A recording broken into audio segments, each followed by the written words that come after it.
The Kremlin just said the quiet part out loud, and it's extremely concerning because the Kremlin is openly praising Donald Trump's new national security strategy. This was said by the Kremlin spokesperson Dmitry, who said to a state presenter, quote, "The adjustments that we see correspond in many ways to our vision."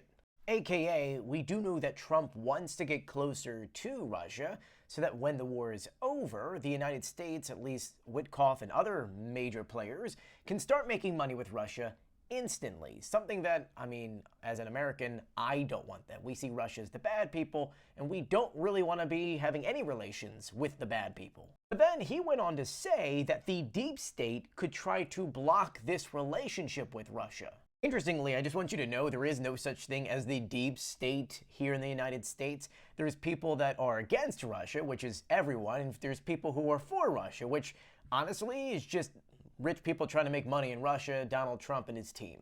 That's it. This is all unfolding at a time in which the White House is pushing for a Ukraine peace deal. Yes, it's been changed a lot and we technically don't know the latest version, but right now we're finding out that we could be at the final phase of things. The sticking point to all of this is territory and security guarantees. Russia wants the land, Ukraine doesn't want to give it up. Ukraine wants security guarantees, and well, Russia doesn't want Ukraine to have certain security guarantees. And I will tell you that right now, there is really no indication that Europe or the United States will be putting together any really strong security guarantees at this moment, which means until that happens, things will keep going.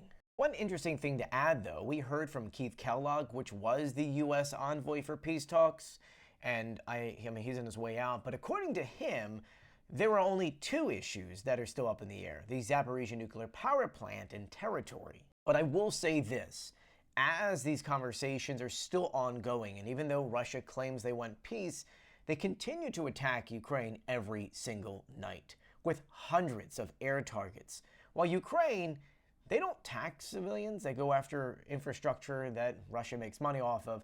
Russia purposely goes after civilians. And there is no part of any of this that we see Russia actually working towards a just peace.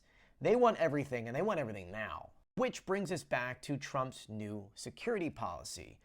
Ultimately, if the Kremlin is saying that Washington's strategy now matches the Kremlin's, this could reduce the pressure on Moscow, meaning that they will just keep doing what they're doing.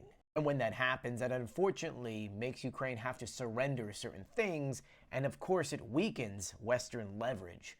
But let me know what you think about this in the comment section below. I'll be sure to keep you updated, so please do share my videos and follow me for more.